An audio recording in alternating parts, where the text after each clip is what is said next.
Hi everybody, welcome back to LARP 101. I'm Jess, this is my channel, and today we're going to be talking about things for LARP that I think you should save your money on.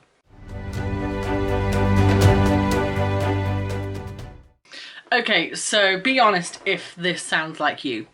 You've just started LARP, you think it's the best hobby ever, and you've gone out and you've spent a ton of money on weapons and costume and stuff that upon close reflection you're probably actually not going to use. Don't worry, it's happened to all of us, especially me. I have a wonderful habit of buying tons of stuff for LARP that I use once and then I store under my stairs and never use again. So to help you learn from my mistake, here are my top 5 things that I think you should save your money on when it comes to LARP.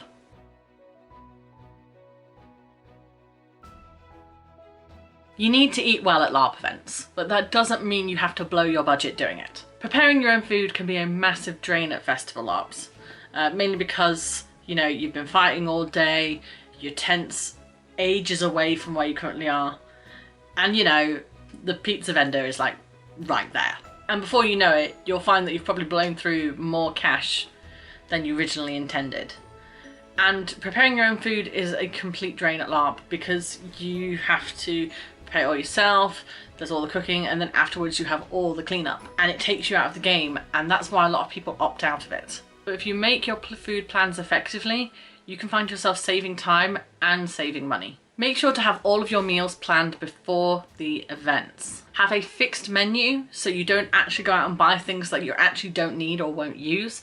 And before you get started, have a look through your cupboards to see what you already have in place that you can use. After all, there's no reason to go and buy a massive bag of pasta if you already have one in your cupboard. Look at things that are non-perishable, because at the end of the day, if you don't use it at one LARP event, if you're going to another one in a few weeks or a few months, things that are, for instance, canned or tinned will likely still be in date when that next one comes around. Tinned fruit and vegetables are far less likely to go off and are just as nutritious as the fresh versions. They may have a higher salt or sugar content from being in a tin, but as this is only a one-off event, there are very unlikely to be any long-term ramifications. And tinned food is often cheaper. And most importantly, make sure that whatever you're going to be eating is nutritious and well balanced.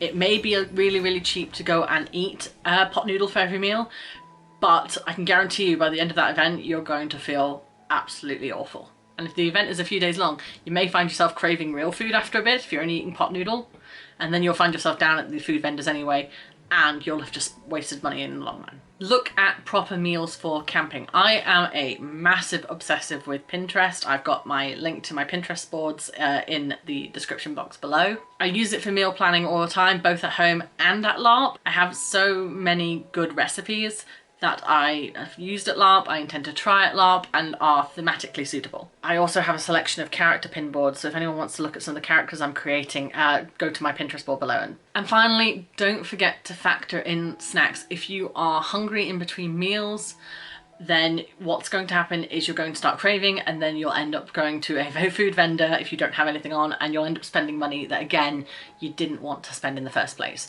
So make sure you've got some of your favourite snacks. Try and make them as healthy as possible, but let's face it, a few treats here and there is not going to hurt. Just make sure that whatever it is going to sustain you, so you don't end up spending money that you don't want to spend.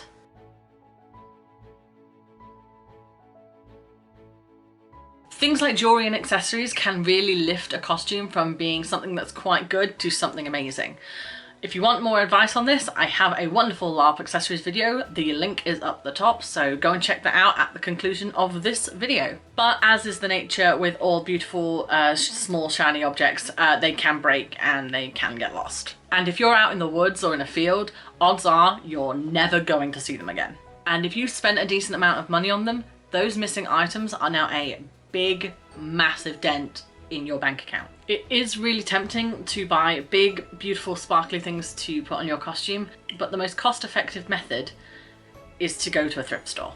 Have a look at thrift stores, charity shops, and second-hand shops for really nice, interesting pieces. You'll find that places like that are absolutely brilliant for trying to find anything suitable for LARP that's just a bit more unique. In character, plates, cups and cutlery are all great for adding immersion, and despite the fact that thematic ones are generally not things that you can find down your local supermarket, they are still really easy to find. You'll be surprised how many of these things turn up in a charity shop, and usually just for a couple of quid. If you're going for anything wooden, and I would recommend it, I have a wooden tankard, I have wooden bowls, they look absolutely gorgeous. Just make sure that they are watertight. Watching good beer just drip out of the bottom of an unsuitable drinking vessel is pretty much a Shakespearean tragedy all on its own. Another thing to keep in mind is that it's also really tempting when you're first getting started to buy really fancy looking, you know, leather bound notebooks and beautiful quills to use to keep all of your in-character notes. And you can find yourself spending a fair bit finding the most beautiful one that you actually can. Because things like that really do add to immersion. It's really nice when you open up your bag and you've got all of your in-character stuff and you've got your bowl that looks great and your tankard and you've got this notebook and a quill and ink and it's, you know, it's all really thematic and you're just like, yes, I'm in a fantasy story now. But the fact of the matter is again, you do not have to spend a massive amount of money to get that feeling of immersion. You can find a perfectly suitable notebook and pen set without breaking your bank. When you're looking for a leather notebook, try LARP Leatherworkers. You'll be surprised how many of them have made notebooks. If you're shopping around in general, one thing that I found at the moment that I think is really, really cool is sari notebooks.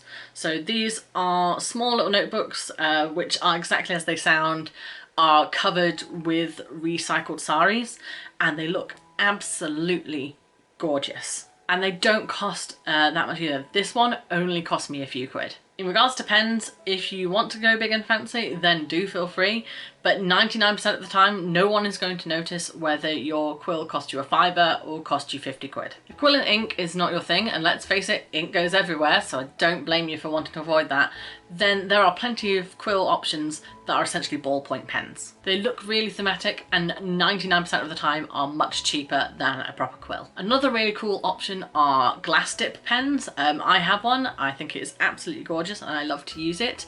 However, the common problem with glass is that it can and does break, and that can be a hazard. So if you're planning on trouncing through the wilderness, you know, jumping over rocks and doing all of that sort of adventure-y stuff, maybe leave the glass quill at home. Shards of glass are not going to make your life any easier.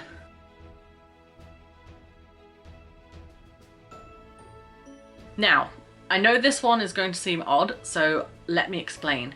If you are very skilled at prosthetics and face paint and you've got lots of practice at this, then I am fully on board for you going and getting the best, most expensive prosthetics you can and going nuts, because I've seen that work, I've seen how talented some people are out there, and it looks fantastic. And if you want to be that way, brilliant. If you're just getting started, I personally would recommend that you start with cheaper stuff to get practice. This is because prosthetics fall off far more than you would possibly originally anticipate. And this happens a lot, especially if you are in some form of LARP combat. The amount of times I have watched my friends walk onto a battlefield with their gorgeous prosthetic horns and beautiful elf ears and looking absolutely amazing, and they come back and one of those horns has disappeared into the fray and one of those ears has gone forever, and they just look kind of dejected because they weren't expecting for things to come off so easily. When you're first getting started, it is far more cost effective to start with cheaper mass-produced prosthetics, learn how to attach them effectively and to do makeup to make them look really good, so that when you move on to your more expensive stuff, you are less likely to lose them and therefore lose your financial investment in them. There are some beautiful, beautiful videos all over YouTube teaching how to make prosthetics stick on properly and how to make them look good. I personally don't do prosthetics, mainly because I am an uncultured, untalented idiot, but I have seen some absolutely gorgeous ones. I have a few videos, I will link them in the description box below. And once you're feeling more confident, then go out and get the beautiful prosthetics, because let's face it, they all look amazing. It really adds to the game. And by that point, you'll know how to make sure you attach them onto yourself properly, they won't get lost, and your bank account will thank you for it.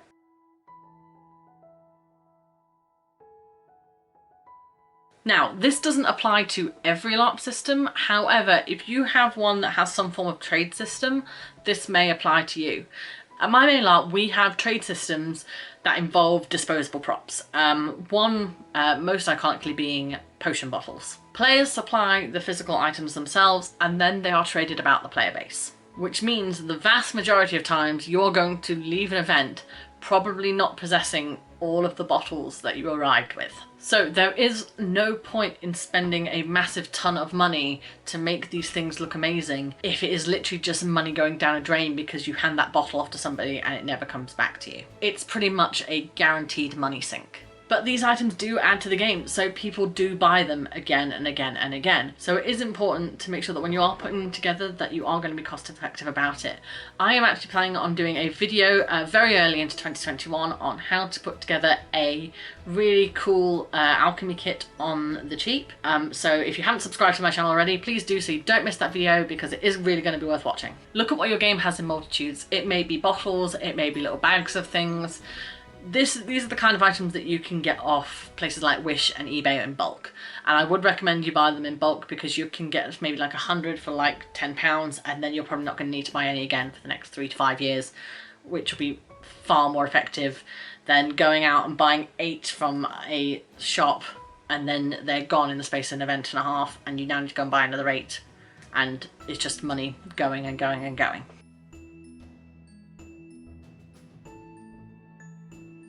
Now, I am going to stress this, I am not in any way, shape or form telling you to go and buy cheap LARP weapons off places like Wish and eBay. I personally believe that buying weapons from these places are just too risky to guarantee that you're going to get good quality. You may get a gem, but you may get a dud. And if your system is anything like my system, they will have particular weapon standards that you will be expected to meet in order to maintain safety. So if you buy a weapon that's not suitable, you then have to either leave it at home, which is a waste of money, or you have to try and get your money back, which you might do, but then it's just a waste of your time and energy and then you've got to go and find another one. What I am saying is that it's more cost effective to buy weapons that you can use at multiple systems with different characters.